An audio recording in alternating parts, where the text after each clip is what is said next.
오늘 새벽에 그 S&P, 이거 미국 주식이 1% 중반을 넘어서 2% 가까이 그 다우 같은 건 올라가는데 유시장이 급등했습니다.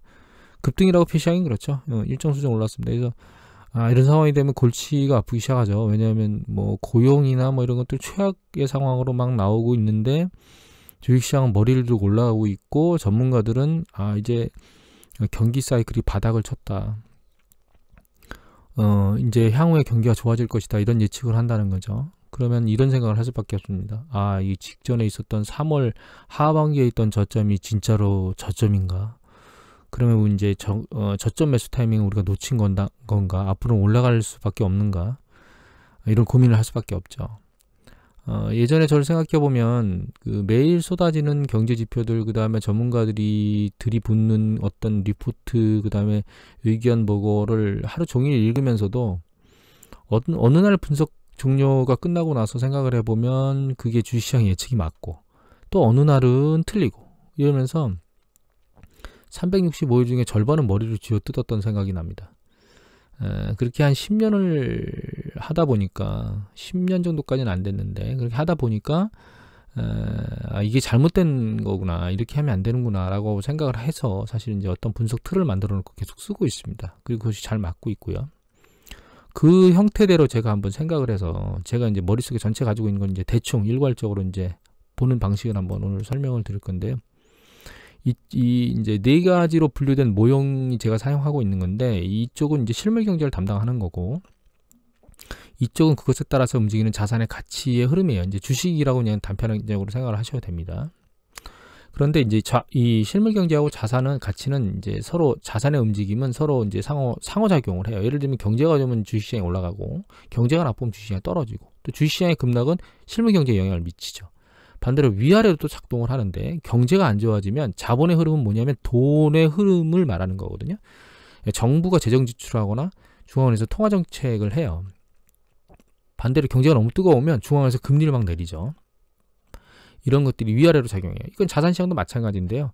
주식시장이 너무 가격이 많이 오르면 상대적으로 너무 많이 올랐다고 해서 내려올 수 있습니다. 그러면 이제 올라가다 내려오니까 자산 가치가 떨어질 수도 있겠죠. 떨어지겠죠. 그 다음에 이제 너무 고평가돼 있으면, 여러분들 예를 들면 예전에 이제 한없이 올라갈 것 같이 올라갔다가 어떤 사람들이 어느 순간 일시적으로 붕괴되는 거 있죠. 광기에서. 그런 게 이제 이런 패턴 위아래로 움직이는 거예요. 너무 많이 고평가되니까 주식시장이 붕괴되는. 그래서 이 도표는 좌우로도 상관관계가 있고 상하로도 상관관계가 있습니다. 이 모형을 머릿속에 두고 한번 우리가 분석을 해보면, 자, 일단 실물 경제는요 현재 최악입니다. 이건 이제 실업수당 청구 건수인데, 여러분들이 보셨던 거하고 좀 다른 게 이게 4주 이동평균선이라고 그랬습니다.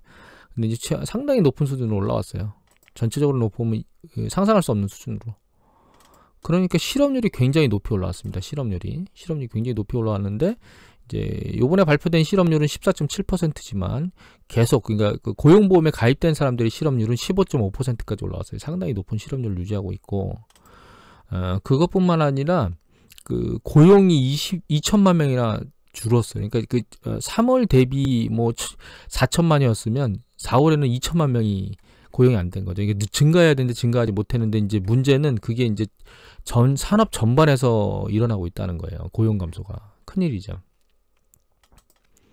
그리고 그 실업, 그 다음에 고용 감소뿐만 아니라 일자리까지 굉장히 많이 줄었는데, 이제 과거 추세들을 놓고 보면 일정 추세를 넘어서서 두 달 만에 거의 90만 건의 일자리가 사라졌어요.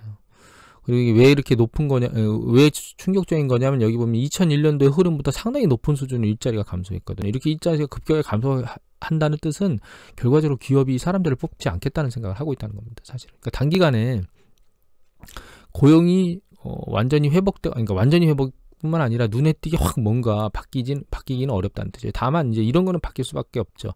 서비스 업종에 있는 사람들은 경제가 재개되면, 예를 들면 레스토랑 같은 경우에도 셰프가 있어야 되고 서빙하는 분들이 있어야 되니까 일정 수준의 고용 회복은 일어날 수밖에 없습니다. 하지만 이게 추세적인 변화이기보다 일시적인 변화일 수가 있고, 그런 기업들이 이제 한계에 봉착해서 파산하는 경우가 발생하기 시작하면 다시 늘어나는 패턴을 보일 수도 있다고 봐야 되겠죠. 그는 이제 이미 많이 보여드렸지만, 뭐 항공업, 여행업, 뭐 쓰나미처럼 다 계속 일어나고 있기 때문에 사실 쉽지가 않아요. 고용이 이제 뭔가 경제를 돌릴 수 있는 수준 정도로 다시 회복하기는 쉽지 않다는 뜻입니다. 이렇게 되니까 이제 이 개인 지출이거든요. 이게 PC인데 실질과 명목 가치가 돼 있는데 이 떨어진 폭이 굉장히 커요. 과거에는 있을 수 없었던 수준까지 급락했습니다. 지금 사실은 굉장히 마이너스대로 떨어 마이너스 5%까지 확 준 거죠. 3에서 마이너스 5까지. 이렇게 되니까 이제 이 재고가 감소하기 시작을 했죠. 근데 문제는 그러니까 실업이 아니고 소비는 급격히 낮췄는데 소비를 줄이는 속도는 굉장히 빠른데 문제는 이 재고는 쌓여 있다는 거예요. 아직 충분히. 이게 무슨 얘기냐면 이렇게 재고를 쌓아 있는 그 공장 업주에서 입장에서 생각해 보면 지금 가동률을 늘릴 이유가 없어요. 이렇게 급격하게 소비가 줄고 있는데 이게 향후에 팔릴 거라고 이 사람이 생각하고 다시 가동률을 올린다? 이거 불가능해요. 상황을 지켜봐야 됩니다. 지금 최소한 일정 수준 기간에 수개월은 지켜봐야지 흐름을 알 수가 있는 거죠. 그래서 가동률은 급락했어요. 근데 지금 제가 보면 일단은 고용지표는 최악으로 움직였거든요. 그런데 일단 소비가 최악인지 아닌지는 지금 알 수가 없어요. 그리고 일반적으로 경기가 수축하면 일정 수준 감소의 추세를 유지하거든요. 그러니까 지금보다 급격한 감소율은 아니겠지만 추세적으로는 감소가 더 지속될 거라고 사실 봐야 됩니다. 아직 성숙되지 않았다는 거죠. 경기 수축 이 기간이 짧아서. 역시 재고도 마찬가지예요. 기간이 짧아서 충분히 성숙이 안 돼 있는 상태고 가동률도 급락은 하긴 했지만 보시면 추세적으로 경기 수축 전부터 가동률이 떨어지기 시작하거든요.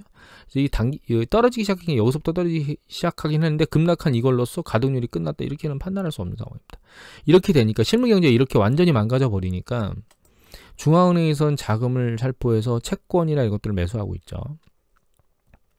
정부에서는 재정 지출을 막 해대고 있습니다. 민주당에서 1조 달러인가요? 더 추가적으로 하겠다고 얘기를 했는데 그걸 이제 공화당에서 반대했어요, 사실은. 그래서 이제 정부는 재정 지출하고 중앙은행은 통화 정책을 핀다는 거죠. 근데 문제는 이 자금들이 기업과 가계로 간 다음에 기업은 투자, 가계는 소비로 해야만 우리가 GDP가 늘어나면서 경제가 성장하는 거거든요. 그런데 개인들은 저축을 해대고 있고 그리고 예전에 기사에서 한번 보여드렸죠. 이게 이미 2003년도인가 그때 한번 자금을 집행한 적이 있습니다. 근데 그때 사용률이 한 25% 정도밖에 안 됐었습니다. 그때. 그러니까 돈을 줬는데 25% 쓰고 나머지 75%는 저금했었거든요. 미국에서. 그 다음에 이 기사에서는 제가 이제 보여드릴 게 이겁니다. 1조 달러의 예금액이 기업 예금이 폭발했는데 그건 뭐냐면 기업들이 대출받아서 그걸 다시 예금한다는 거예요. 그러니까 기업의 채권을 사주던 은행에서 대출을 해주던 간에 기업은 이걸 투자할 생각이 지금 현재로서는 없습니다. 상황이 불투명하기 때문에 가게도 그렇고 기업도 그렇고 최소한의 지출이나 투자 말고는 결과적으로 전부 다 안으로 현금을 유보하고 있어요. 위기에 대응하기 위해서. 그러면 이제 중앙은행이나 정부에서 자금을 아무리 살포해도 경제는 원하는 대로 돌지 않는다는 거죠. 거기에 자금이 돌려면 금융기관에서 유유자금이 들어오면 그 유유자금을 필요한 사람한테 조달하는 행위를 해야 되거든요. 이게 돌아야 되거든요. 그런데 문제는 여기 보시면 이미 보여드렸지만 이렇게 급등했습니다. 뭐가? 대출심사 기준이. 이게 급등한다는 얘기는 뭐냐면 신용도가 안 좋은 애들은 대출 안 한다는 거예요. 근데 지금 상황이 필요한 사람은 신용도가 안 좋은 사람이 필요하거든요. 돈이. 근데 은행은 그걸 대출 안 하려고 해요. 왜? 은행이 그렇게 해서 부실화가 되면 대손 충당금을 쌓아야 되거든요. 근데 금리가 낮아지면 은행이 예대 마진을 벌 수 있는 게 상당히 적어요. 그러면 결과적으로 손실을 덜 내야 되거든요. 그래야만 은행이 탄탄히 유지가 되죠. 그러니까 결과적으로 위험 대출 안 하게 되는 겁니다. 그러면 그 한계 기업에 있는 개인과 기업들이 파산한 그런 문제가 발생하게 됩니다.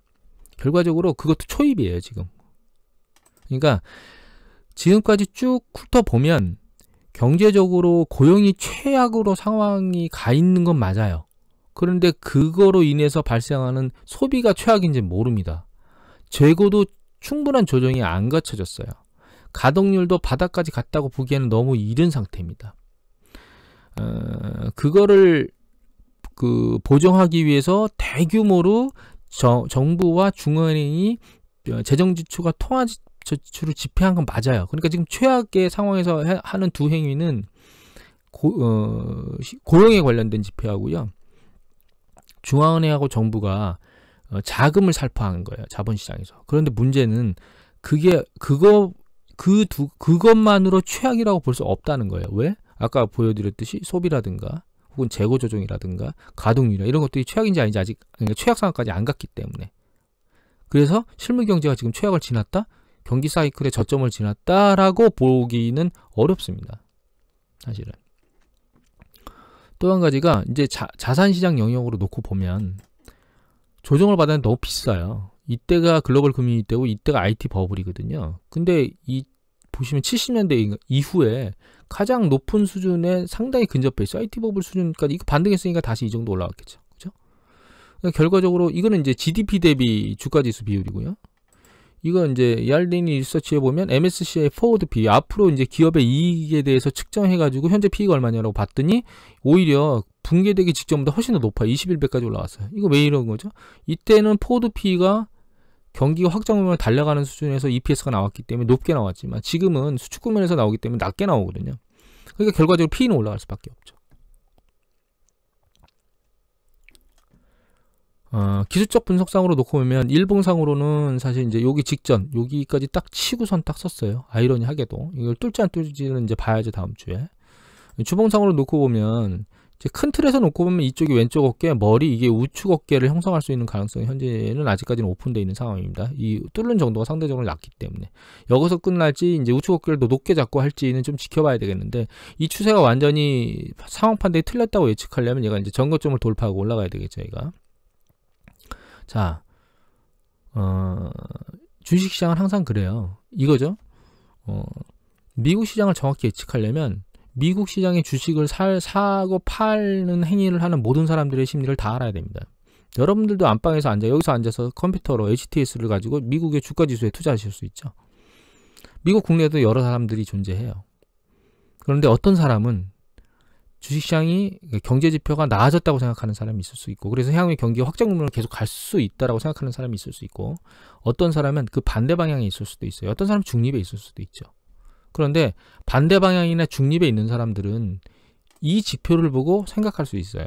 아, 주식이 너무 비싸구나. 과거보다 훨씬 더 비싸졌네. 이거 너무 많이 올라간 거 아니야? 라고 해서 반대 매매를 칠 수 있다는 거예요. 이게 있을 수도 있고 없을 수도 있는데 이게 없어야 계속 머리를 밀고 올라갈 수 있는 가능성이 높아지겠죠. 이걸 어떻게 생각할지는 모든 투자자들한테 달려 있는 거예요. 그 매일 주식시장이 경제지표나 그 뭐 보도의 자료에 의해서 뭐 오늘 같은 경우에는 뭐 고용지표나 이런 것들이 최악이기 때문에 이 최악이니까 시간이 다 끝났다. 최악의 시간이. 그리고 연준이나 이런 것들이 떠받쳐 줄 것이다. 이렇게 상황으로 이제 계속 밀고 올라가고 있는 것 같은데 그렇게만 생각하는 사람이 존재하는 건 아니라는 걸 잘 이해를 하셔야 됩니다. 그리고 또 한 가지 여기서 놓치고 있는 게 이거죠. 이건 뭐냐면 우리가 렘데시비르 때문에 난리를 쳤잖아요. 치료제가 나온다고.